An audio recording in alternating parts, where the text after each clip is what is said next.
안녕하세요. 오늘도 사연살롱을 찾아주셔서 감사합니다. 저는 저희 친정을 무시하면서도 시댁 식구들 앞에서는 한없이 양이 되는 것도 모자라 불나방까지 되려고 하는 남편과 이번에 이혼을 한 40세 여성입니다. 광역시에서만 살던 남편은 시골에서 큰 저를 그리고 시골에 있는 저희 친정을 무시했어요.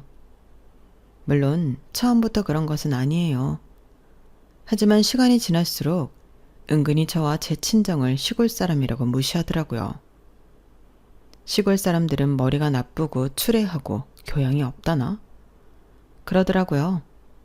게다가 저희 친정이 시골에서 축산 농장을 하는데 사실 중소규모예요.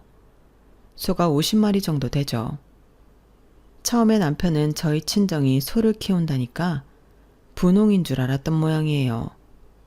나중에 사실을 알고 나서 어찌나 실망하던지 저에게 이건 사기 결혼 수준이라고 하며 제 가슴에 대못을 박더라고요. 하지만 솔직히 그래봤자 시댁보다 잘 살아요. 언제나 그랬죠. 그건 남편도 잘 알 거예요. 그러니 뒤에서 그렇게 욕하면서도 저희 친정에 알랑방구를 끼웠겠죠. 남편의 본색을 알게 되니 그 못된 마음이 훤히 보이더라고요. 더는 보기가 힘들더라고요. 그 알량한 마음에 속고 있는 저희 친정 부모님을 봐서라도 남편의 못된 마음을 멈춰야겠다 싶더라고요. 그래서 남편에게 가장 약점인 돈으로 남편을 괴롭히고 이혼을 했어요. 그 이야기를 지금부터 들려드릴게요.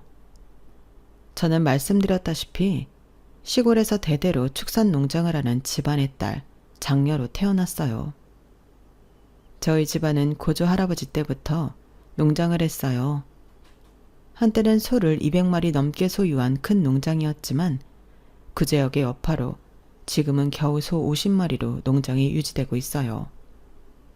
더욱이 저희 아빠는 농장을 운영하면서 구제역 피해만 3번을 봤어요.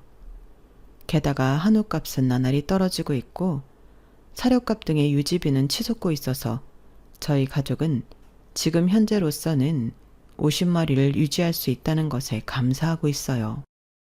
하지만 딱 하나 아빠가 축산 농장을 해서 미웠던 순간이 있어요. 때는 2011년인데요. 그때 구제역이 있었죠. 타격이 컸어요. 그리고 그때 저는 대학생이었어요. 어느 날 수업이 끝나고 기숙사로 가는 길에 아빠에게 전화가 왔어요. 다음 학기 등록금 못 주게 생겼다. 다음 학기만 문제가 아니야. 앞으로도 못 줄 수도 있겠구나. 전화를 받자마자 그 말을 하는데 맨 처음엔 무슨 말인지 잘 이해가 안 가더라고요. 그래서 제가 아무 말도 못했는데 아빠는 그런데도 계속 말을 했어요. 어차피 여자는 대학을 가도 별 의미가 없어. 결혼하고 애 낳고 애 키우다 보면 일과는 멀어지는 게 여자의 삶이야. 그래도 3년 가까운 시간 동안 대학생활 경험했으면 되잖니? 아빠도 너한테 쏟아부은 등록금 다 너한테 경험을 준 비용이라고 생각할 테니까. 알겠지? 그럼 저는 앞으로 뭐 하라고요? 일단 농장 와서 농장 일부터 해라. 일하다 보면 아빠가 괜찮은 신랑감 찾아줄 테니까. 그러니 이번 학기만 다니고 고향으로 내려와. 농장 사정이 그렇게 안 좋아요? 그래. 너는 뉴스도 못 봤니? 사방에서 난리다. 이번에 우리가 잃은 소만 몇 마리인 줄 아니? 밑에서 일하는 일꾼들도 다 내보내야 할 것 같으니 내려와서 일손 좀 도와. 아빠가 냉정하게 전화를 끊은 뒤에 저는 정말 많이 울었어요. 그리고 그 사연을 들은 친구가 같이 공인중개사 시험을 보자고 해서 그 해부터 준비했어요. 아빠가 한 말에 반감이 들어 집에는 내려가지 않았고 제 상황을 안타깝게 여긴 친구의 부모님이 집에 같이 살 수 있게 해줬어요. 돈 안 내고 하숙을 한 셈이죠. 지금도 그 친구에게 여전히 고마워요. 물론 그 친구는 공인중개사 시험을 한번 치르고 결국 군무원 시험으로 종목을 바꿨지만 3년 내내 같이 공부하면서 의지가 많이 되었어요. 더욱이 3년째 공부하던 해에 친구도 군무원 시험에 붙고 저도 공인중개사 시험에 붙게 되었어요. 그래서 그 애는 유난히 뜻깊죠. 지금도요. 저는 시험에 합격한 뒤에 친구 부모님에게 감사의 인사를 전했어요. 그리고 저는 한 부동산에 취직해 받은 첫 월급으로 친구 부모님에게 코스로 나오는 음식점에서 식사를 대접했어요. 그리고 나중에 안 사실인데요. 저희 부모님은 제가 친구의 집에서 신세를 진 것을 알고 있었더라고요. 그래서 안 순간부터 매달 생활비를 보내셨대요. 그걸 친구 부모님이 제가 식사를 대접하는 자리에서 말해주셨어요. 그러니까 이제 수빈이 앞날은 꽃으로 가득할 거야. 그렇게 지켜봐 주시는 부모님도 있고 우리처럼 너를 예뻐하는 사람들이 있으니까 앞으로 너의 앞날을 우리가 많이 응원한다. 그 말을 들은 저는 정말 열심히 살아야겠다고 다짐했어요. 그리고 그 말을 저는 부적처럼 삼았어요. 그러니 정말 좋은 일이 생기더라고요. 저는 공인중개사로 일하면서 물론 힘든 일도 있었지만 빨리 적응했고 보람도 많이 느꼈어요. 그리고 제 사람을 찾아 결혼도 했죠. 남편은 같은 공인중개사로 첫 직장에서 만났어요. 제 사수였죠. 사수인 남편은 저에게 실무뿐만 아니라 직장 분위기 같은 사소한 것들까지 이것저것 많이 가르쳐 주었어요. 자기가 신입일 때 작성한 노트들을 보여주며 살뜰히 저를 가르쳤죠. 저는 다정한 남편에게 호감을 느꼈어요. 남편은 제가 말을 하면 끝까지 듣고 설명하고 대답해줬죠. 물론 다른 사람들에게도 그랬지만 저는 그 모습이 다정하다고 느꼈어요.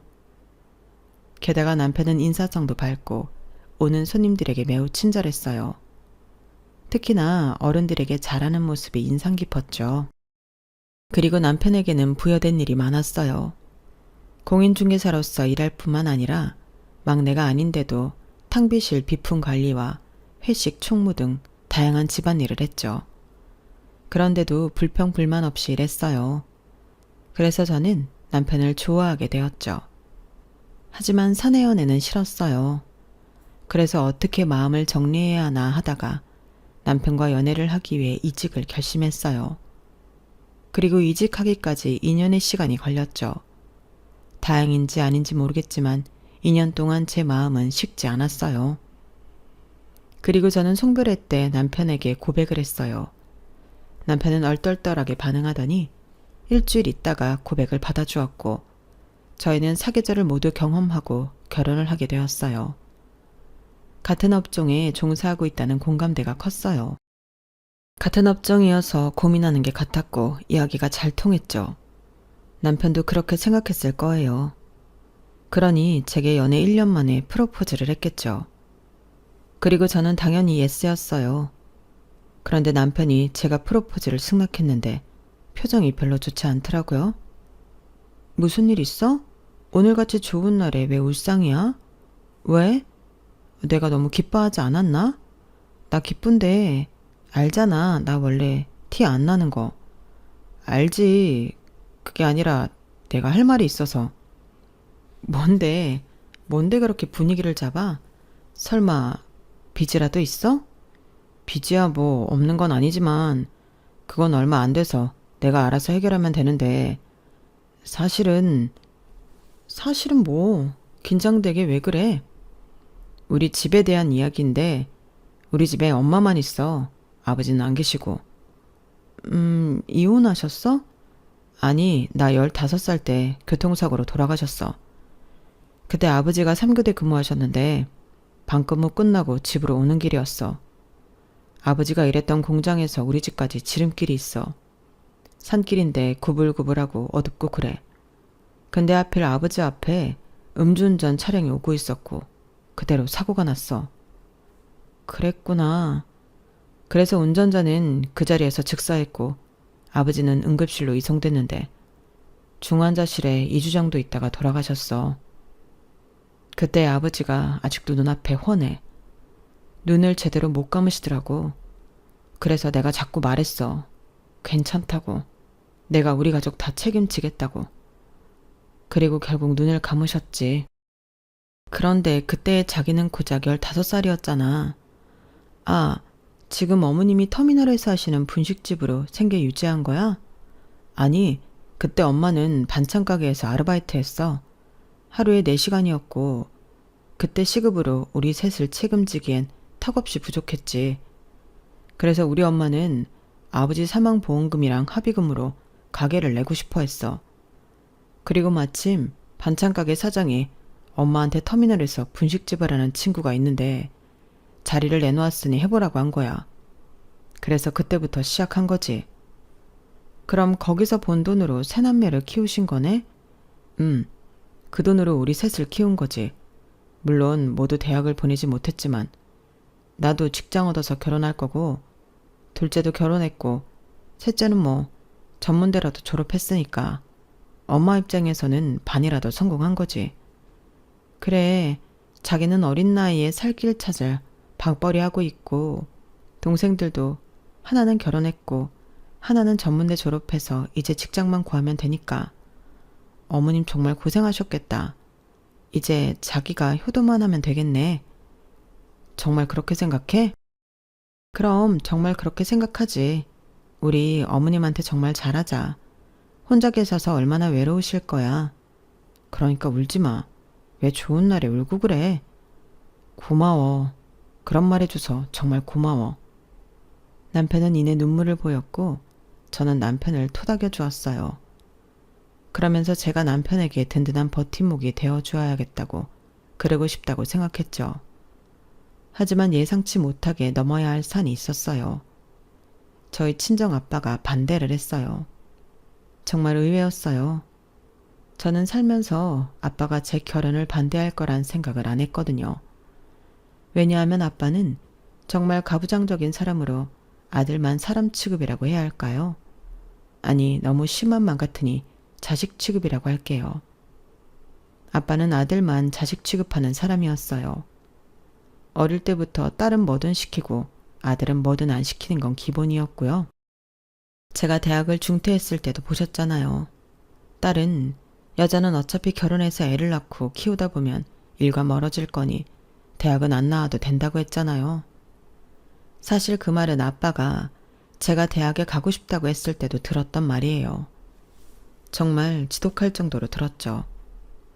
심지어 아빠는 제가 공부한 노트나 문제집을 마당에 버리기도 했어요. 그래서 저는 노트나 문제집 참고서를 방 안 어딘가에 숨겨놓곤 했죠. 그리고 제가 대학을 중퇴했을 때 거기엔 숨겨진 사실 하나가 있어요. 저희 집이 구제역으로 힘들 때 그때 저는 대학생이었고 2살 어린 남동생도 대학생이었어요. 하지만 아빠는 남동생에게는 대학을 중퇴하라는 말을 하지 않았어요. 대신 휴학시키고 군대로 보냈죠. 그리고 제가 그걸 어떻게 알았냐면요. 남동생이 눈치가 좀 없는 편인데 남동생이 제대하던 날에 저도 본가에 내려가서 저희 가족끼리 밥을 먹었어요. 그때 남동생이 묻더라고요. 누나, 대학교 중퇴했다며. 이제껏 낸 등록금 아깝게 왜 그랬어? 아무리 여자여도 요즘 시대에 먹고 살려면 대학 졸업장은 있어야 하는 건데. 박사는 아니어도 학사는 되어야 뽑아주지. 안 그러면 택도 없을걸? 지금 누나 공인중개사 시험 준비한다고 했지. 지금 2번 떨어진 건가? 그렇게 열심히 준비해서 붙어봤자 나중에 취업할 때 되면 대졸인 애들 뽑는다니까? 나한테는 맨날 똑 부러져라 하더니. 그러면 너도 마찬가지잖아. 남자라고 뭐 다를 줄 알아? 남자든 여자든 다 똑같아. 둘 다 고졸이면 남자를 더 뽑을 것 같지? 그건 어디서 배워먹은 자신감이야? 이건 또 무슨 소리야? 내가 왜 고졸이야? 나 휴학한 거지 중퇴 안 했는데? 남동생의 말에 놀라 부모님을 쳐다보자 부모님은 제 눈을 피했어요. 눈치도 없는 남동생은 계속 저보고 후회할 거라고 했어요. 누나 진짜 대학 중퇴한 거 후회할 거야. 그럴 거면 애초에 처음부터 다니질 말든지. 돈 아깝다 아까워. 친구의 집으로 돌아가면서 저는 이 집 구석에서 여자는 심부름꾼 그 이상 이하도 아니라는 것을 뼈저리게 느꼈어요. 그리고 유년 시절을 떠올렸죠. 제가 그토록 가고 싶어 했던 학원은 남동생만 다녔어요. 저는 학교에서 운영하는 저렴한 방과후 교실만 다녔죠. 그리고 저는 무거운 세찬 바구니를 들고 아빠에게 가는데 남동생은 마루에 누워서 선풍기 바람을 쐬며 누워있는 일이 부지기수였죠. 남동생은 집에서 하는 일이 놀고 먹고 자는 것밖에 없었어요. 그래서 제가 남동생을 시키기라도 하면 아빠의 불효령이 떨어졌어요. 어딜 장남 장손한테 그런 걸 시켜? 귀하디 귀한 남동생은 초등학교 고학년이 되어서부터 아빠를 따라 농장에 다니기 시작했어요. 물론 남동생은 거기서 성실하게 배우지 않았죠. 커서도 마찬가지였어요. 남동생은 아빠가 하라고 하니까 일을 하는 척 했어요. 그리고 아빠가 가라고 하니까 농고, 농대를 나와 지금은 대규모 축산회사 직원으로 근무하고 있어요. 그리고 나중엔 아빠가 나이가 들어 농장 일을 못하게 되면 물려받기로 되어 있죠. 아빠에겐 그게 중요했어요. 이 농장을 물려받을 수 있는 아들이 중요했어요. 그러니 저는 아빠가 그 당시 제 결혼을 반대하는 게 이해가 되지 않았어요. 상견례 전에 저희 남편이 친정 식구들에게 식사 대접을 한 뒤에 제가 하루 더 친정에 있겠다고 해서 친정에 도착했어요. 나는 반대다. 뭘 반대해요? 네 결혼 반대라고. 네? 갑자기 그게 무슨 소리예요? 밥도 잘 먹어놓고서. 내가 너를 부족하게 키운 것도 아닌데 어떻게 그런 근본도 없는 것을 데리고 와? 근본이 없다뇨.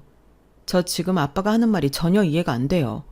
그리고 언제는 여자는 결혼하고 애 낳고 애 키우면 그만이라고 하지 않았어요? 그런데 왜 결혼을 반대한다는 거예요? 그래, 여자는 결혼하고 애 낳고 애 키우면 그만이지. 그런데 아무리 그렇다고 그런 놈을 데리고 와서는 결혼한다고 그래? 그런 놈이라니. 대체 어디가 마음에 안 들어서 그래요? 나는 네가 완벽하진 않아도 부족함 없이 큰 놈이랑 결혼하길 바란다. 그런데 그 놈은 아버지 없는 놈 아니냐? 아버지가 없든 어머니가 없든 없다는 건 부족하다는 거고 아들한테 무조건 아버지가 필요해. 자꾸 놈놈거리지 마세요. 그리고 그걸 어떻게 그 사람이 결정해요? 그 사람이 자기 아빠 죽인 것도 아니고 사고가 나서 그렇게 된 건데 어떻게 아빠는 그런 말을 그렇게 해요? 그렇게 생각하는 것 자체가 그 사람한테 상처라고요. 그리고 제가 부족할 수도 있잖아요. 그 사람이 편부모 밑에서 자랐어도 저보다 나을 수 있잖아요. 저는 충분히 저보다 낫다라고 생각하는데요. 그 사람 일도 잘할 뿐 아니라 인간관계도 좋아요. 누구도 싫어하지 않고 모난 구석 없어요. 그리고 모자란 구석이 있다면 그건 제가 채워주면 그만이라고요. 그런데 아빠는 어쩜 말을 그렇게 해요?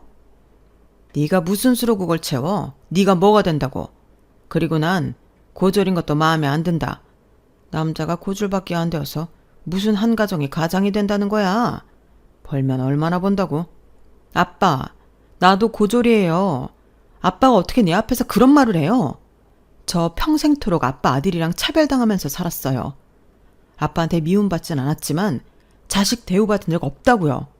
그래서 저 고졸이잖아요.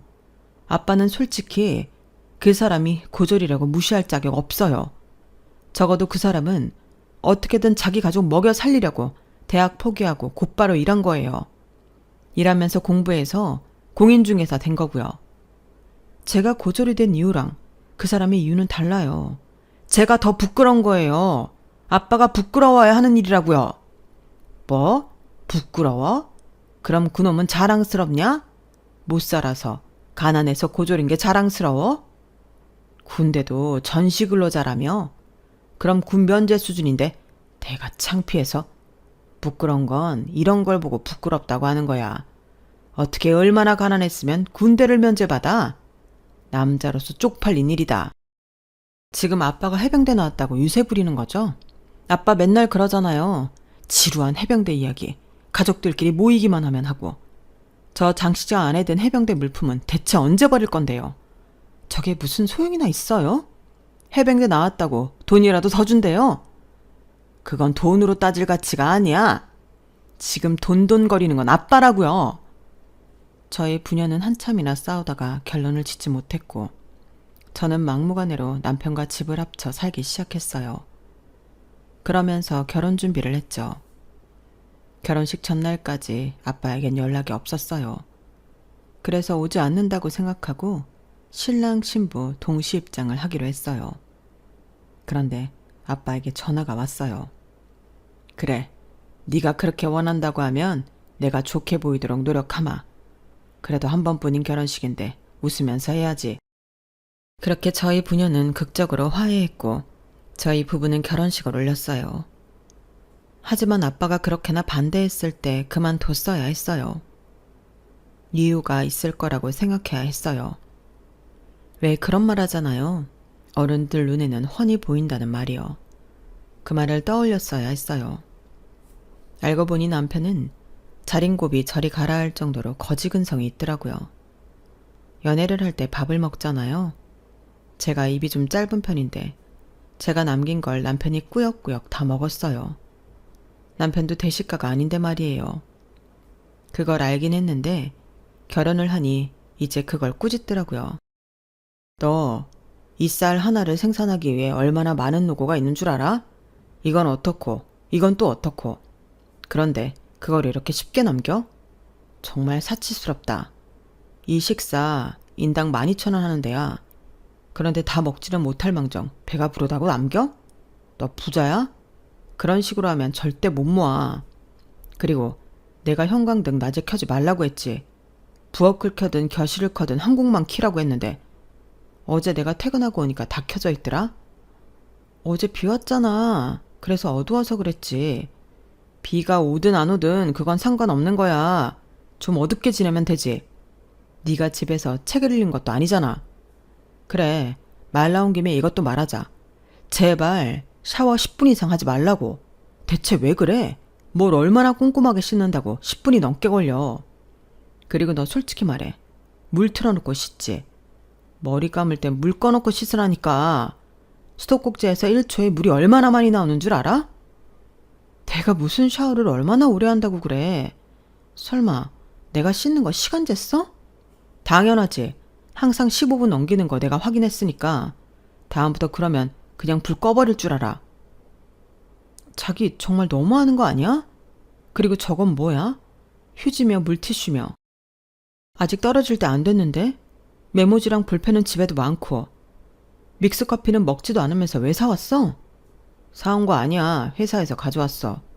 뭐? 회사에서? 그럼 비품을 몰래 가져왔단 말이야? 그러다 걸리면 어쩌려고. 조금씩 가져오면 티 안 나. 그리고 내가 관리하는데 뭘. 그리고 고참에 이런 잡일하는데 이 정도는 받아도 되지. 이렇게 하려고 이제껏 자기가 관리한다고 한 건 아니지? 겸사겸사지. 나처럼 꼼꼼하게 관리하는 사람이 어딨어. 게다가 난 경비도 줄인다고. 그러니까 회사는 싸고 꼼꼼하게 관리해서 좋고 나는 조금씩 내 살림에 보탤 수 있으니까 좋고. 그걸 지금 말이라고 해? 그것도 엄연한 횡령이야. 그것 가지고 횡령은 무슨. 내가 이렇게 해서 우리가 지금 이런 집에 사는 거야. 이런 집이면 뭐해? 어차피 전세인데. 그래, 그 전세금에 뭐 보태준 거라도 있어? 다 내 돈 아닌가? 그래서 내가 지금 어머님 사는 집으로 들어가자고 했잖아. 그건 자기 집이니까. 그럼 우리 엄마랑 동생은 어쩌고. 그 집 자기 집이 아니야? 자기가 산 집인데 왜 자기가 안 살고 어머님이랑 아가씨가 사냐고. 말이 안 되잖아. 덕분에 우리는 생돈 들여서 전세 얻어서 살고 있는데 무슨 이런 집이야? 우리 집도 아닌데 뻐겨서 뭐해? 게다가 자기는 어머님한테 집세도 안 받고. 그 이야기는 끝난 거 아니야? 네 말대로 내 집이니까 집세를 받든 안 받든 내가 결정하는 거야.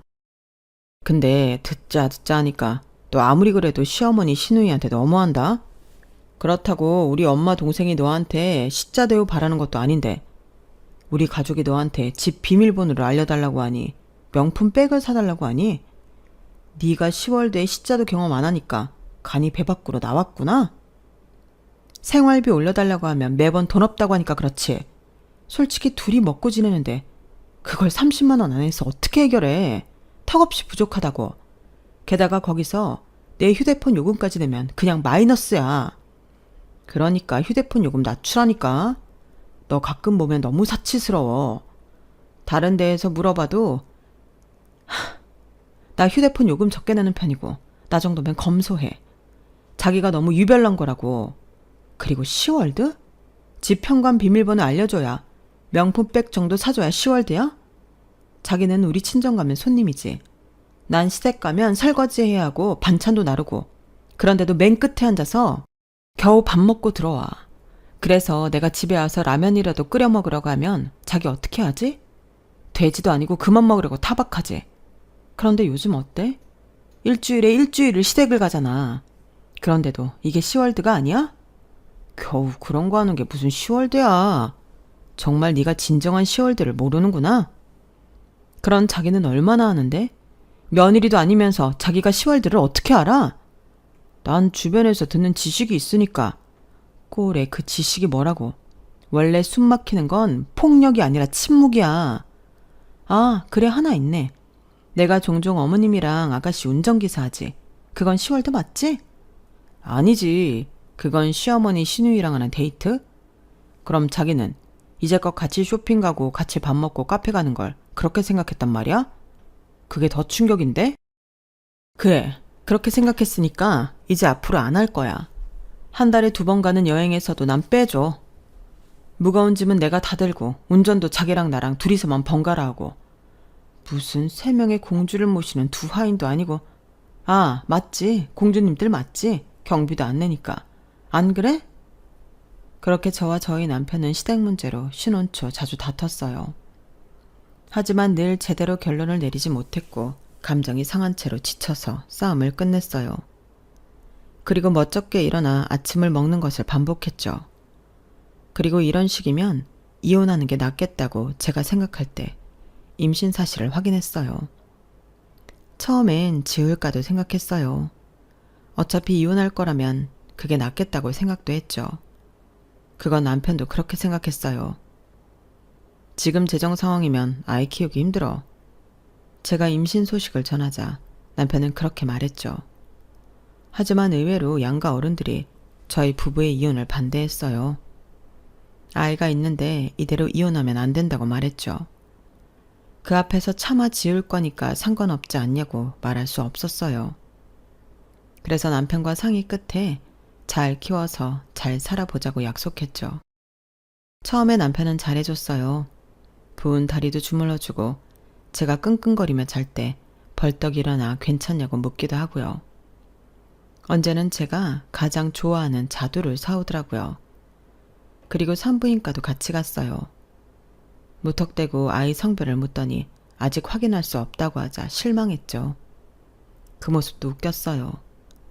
그리고 산부인과에서 검사한 결과 아들이었어요. 남편은 정말 좋아하며 곧장 친정으로 갔어요. 그 당시 남편은 제 친정에도 잘했거든요. 결혼을 하고 명절 외엔 가지도 않더니 제가 임신을 하고 한 달에 한 번은 저를 데리고 친정에 갔어요. 뭘 이렇게 자주 내려가? 자기 피곤하지도 않아? 피곤하지. 그래도 자기가 나보다 더 피곤하지 않겠어? 우리 자두도 데리고 있는데. 자두? 웬 자두야? 자기가 임신하고부터 자두를 잘 먹으니까 자두라고 하자. 물론 아들이라 안 어울리지만 아니면 장군이 어때? 장군이 되라는 뜻으로. 마음대로 해. 자기가 원하는 대로 불러. 그런데 이제는 너무 무리하게 친정 가지 않아도 돼. 안 그래도 3달 뒤엔 안 그러려고. 의사 선생님도 그랬잖아. 이제 장거리는 위험하다고. 하지만 그 전주까진 자주 갈 거야. 자기 본가니까. 아무래도 마음이 편한 게 제일 우선 아니겠어? 그리고 남편은 친정에 가면 저희 친정 부모님 비위를 잘 맞춰주었어요. 평소에는 시골 사람들이라며 조금 불편해했거든요. 저희 친정 엄마가 주는 김치도 억지로 받아먹는 게 눈에 보였고 아빠와 대화를 할 때도 엇박자였어요. 가끔 날카롭게 사실관계를 따지고 그랬죠. 하지만 그때는 유하게 반응하더라고요. 그래서 아빠도 엄마도 좋아했어요. 애 아빠가 될 거라 사람이 변하나 보다. 나는 지금 장서방이 좋다. 살갑고 자릅고. 이래도 부부 사이에 애가 있어야 하는 거야.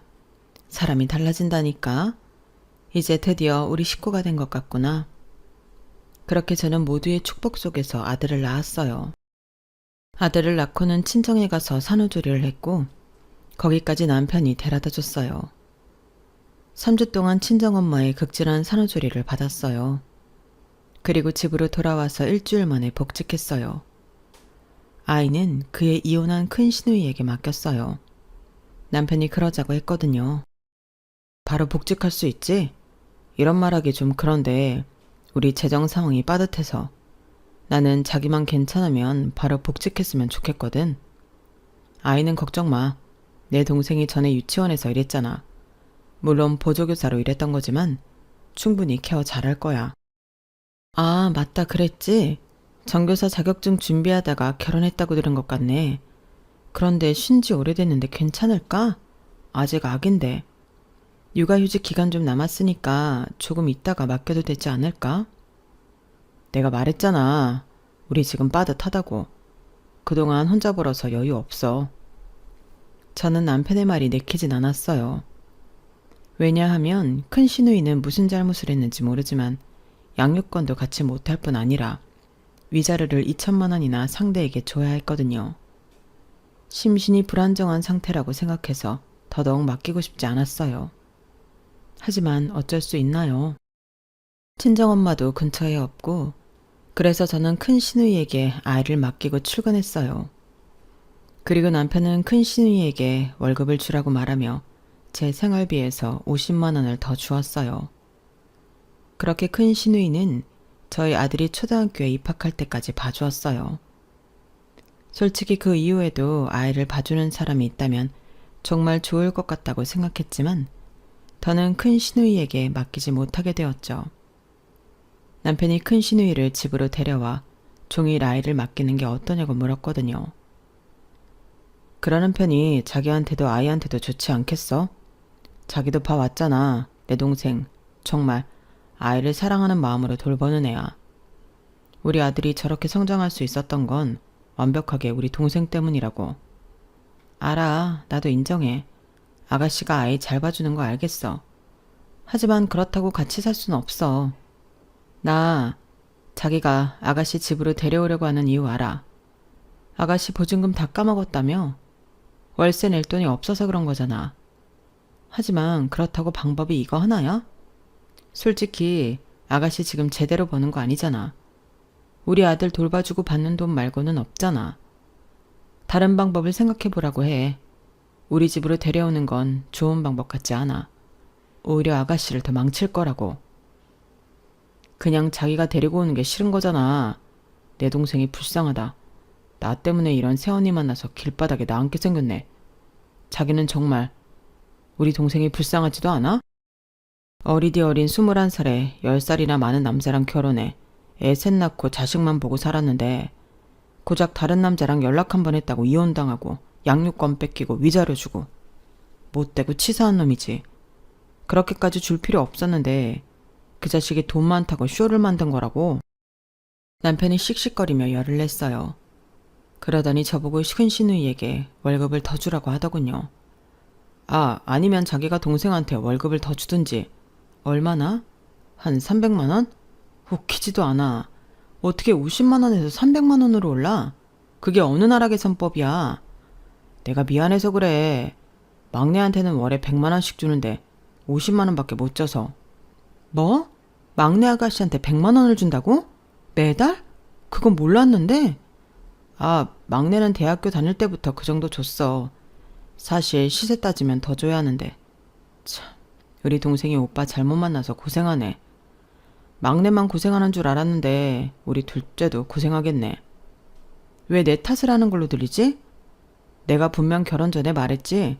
우리 집엔 아버지가 없고 나뿐이어서 내가 가장 노릇해야 했고 앞으로도 그렇다고. 뭐? 그리고 자기가 내 와이프가 된 이상 이 역할에 협조해야 해. 그래서 말인데 자기 유산 얼마나 받을 수 있어? 유산이라니? 얼마 전에 천암 일 그만둔다며. 이제 본격적으로 농장일 배운다고. 그런데? 그러면 농장을 안 팔고 주겠다는 소린데 나는 그 대도 않는 농장을 왜 하는지 모르겠네. 아무튼 남은 재산이 얼마나 있어? 나도 모르지. 그럼 농장을 처남이 다 관리해야 돼. 지분을 나눠. 그래도 자식인데 안 그래? 그래도 말이 안 통하면 우리 아들 이야기해. 손자잖아. 손자한테는 한 푼도 안 물려줄 거냐고. 그래. 어차피 처남은 결혼도 안 했고 애도 없으니까. 자기 지금 무슨 소리 하는 거야? 대충 사이즈 보고 대출 좀 받아서 우리 건물 하나 매입하자. 그리고 그 건물 꼭대기에 우리가 살고 1층에 엄마 가게 내주고 자기가 싫다고 하니까 우리 동생 살게 한 칸 비워두고 그럼 되겠지? 다음에 갈 때 내가 말해봐야겠어. 남편은 혼자 상상의 나래를 펼치며 웃었어요. 저는 그 꼴을 가만히 두고 보지 못하겠더라고요. 그래서 남편이 땅을 치고 후회하게 만들 생각이었어요. 며칠 뒤 저는 남편의 동의를 구하지 않고 저희 친정에 1,500만 원을 보냈어요. 적금을 깨서요. 사실 그쯤에 저희 친정 소 외양간에 문제가 생겨서 소 한 마리를 잃어버렸거든요. 친정에서 외양간 고치는 비용 때문에 걱정이 많았어요. 그래서 겸사겸사 제가 돈을 들인 거죠. 그리고 그걸 남편에게 이야기했어요. 역시나 남편이 노발대발 하더군요. 돈이 썩었냐? 뭐하러 쓸데없는 짓을 해? 아니 왜 밑빠진 독에 자꾸 물을 부냐고. 축산농장 앞으로 계속 하향세일 거야. 결국엔 문 닫고 부지 파는 수밖에 없는데 그런 짓을 왜 해? 이왕 이렇게 된 거 팔라고 하지. 팔고 돈으로 달라고 하지. 바보도 아니고 왜 그런 쓸데없는 짓을 해? 그게 어떻게 쓸데없는 짓이야. 우리 아빠 생계인데. 그리고 소는 찾았어 얼마 전에. 농고 다니는 애들 5명이 찾아줬어. 얼마나 기특해. 농고 다니는 애들이라 소 기표에 있는 1억 번호 가지고 우리 집으로 왔다더라. 그래서 아빠가 고마워서 크게 보답하고 싶어 하길래 1억 보내라고 했어. 뭐? 1억? 1억이 누구 집 개 이름이야? 아니 어차피 고등학생들이라며 굳이 그럴 필요 있어? 대체 어떻게 해서 1억이 나온 건데? 각자 1,000만 원씩 주고 나머지는 학교 발전기금으로 기부할 거야. 앞으로 우리 농업을 살릴 애들인데. 그래서 나도 4,000만 원 보탰어. 자기가 내 월급 잘 관리해줘서 돈이 많이 모였더라. 아니 지금 내 통장으로 돈을 보냈다는 거야? 아니지 우리 통장이지. 게다가 그건 내 월급 관리하는 통장이니까 내 통장 아닌가? 네가 드디어 미쳤구나. 어디서 내 돈을 자꾸 쓸데없는 데에 써. 아깝다 아까워. 어차피 딸이라 유산도 받을지 안 받을지도 모르는데. 그런 건 신경 안 쓰는데 아무튼 고마워. 덕분에 나도 효도하네. 제가 뻔뻔하게 나오자 남편은 개거품을 물고 쓰러졌어요. 그리고 남편은 다음 날 친정으로 가자고 했어요. 친정에 가더니 아빠에게 다짜고짜 제가 친정에 준 1,500만 원을 돌려달라고 했죠. 그건 이미 다 쓰고 없는데? 외양간은 진작 고쳤고 보상도 다 했어. 아니 그걸 벌써 했어요? 매사 그렇게 느릿느릿하더니 왜 그런 건 이렇게 빨리 했어요? 그거 제 동의 없이 따님이 그런 겁니다. 그러니까 돌려주세요. 아니면 유산이라도 제대로 주시든가요. 자네는 동의하지 않았다고? 그리고 유산이라니 벌써 죽으라고 제사 지내는 건가? 언제는 장인어른 오래 사셔야 한다고 그렇게 말하더니 그게 다 부였어? 실은 유산 받아야 하니 빨리 죽길 바랐던 거야? 누가 그렇대요. 그럼 따님 앞으로 유산 줄 겁니까? 얼마나요? 여기서 약속하세요. 남편은 저희 아빠에게 자꾸 돈을 달라고 했어요. 그리고 이번엔 제가 나섰죠.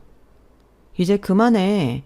자기 논리로 따지면 이제껏 자기가 시댁에 준 돈도 나랑 상의하지 않은 돈이니 도로 가져와. 도로 가져오면 나도 내가 친정에 준 돈 가져갈게. 자, 이건 자기가 시댁에 얼마나 줬는지 모를 것 같아서 내가 대충 계산해 놓은 거야. 남편이 제가 정리해 놓은 지출 내역을 보고 기가 막혀 했어요. 그리고 이내 얼굴이 새파랗게 질렸죠. 이걸 당신이 어떻게... 남편이 본 건 큰 시누이가 이혼할 때 상대에게 줘야 하는 위자료를 남편이 보냈다는 내역이었어요. 알고 보니 남편이 큰 시누이가 이제껏 경제활동을 하지 못해 위자료를 낼 형편이 되지 못하자 위자료를 대신 갚아준 모양이더라고요. 그것도 대출을 써서 말이죠.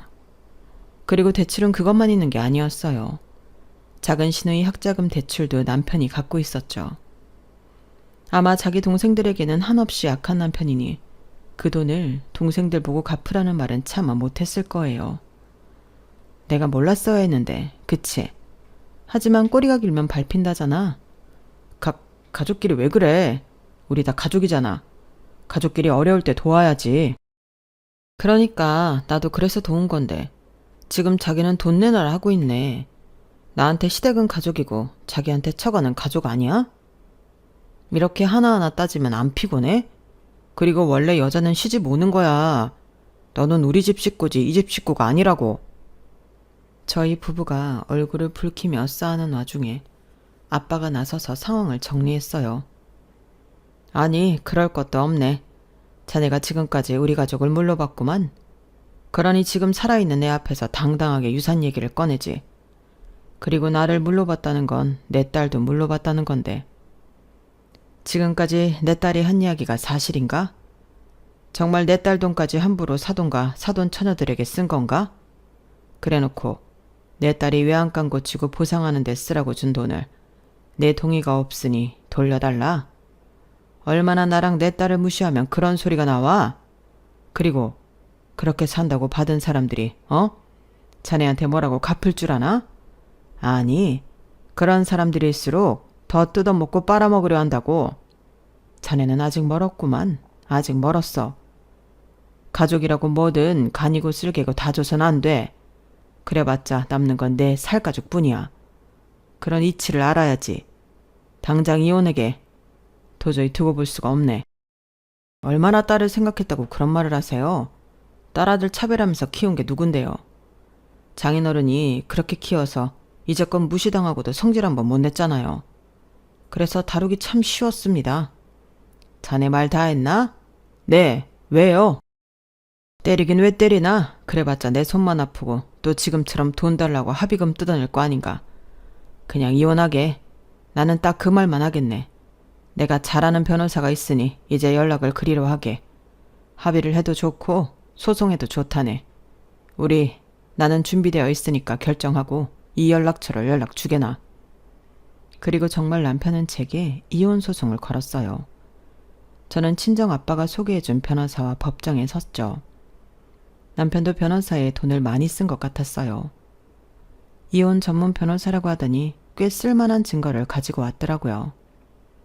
하지만 사실관계만 따져도 제가 승소하는 재판이었어요. 남편을 이기는 건 쉬웠죠. 이렇게 쉬운데 왜 진작하지 않았을까 싶더라고요.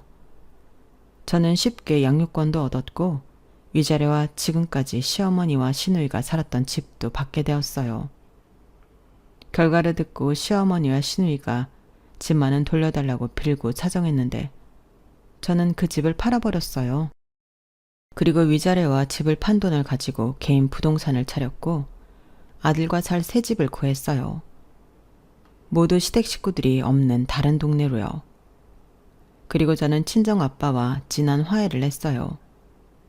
이혼 소송이 끝난 뒤에 아빠가 저를 안아주더라고요. 딸아, 아빠가 미안하다.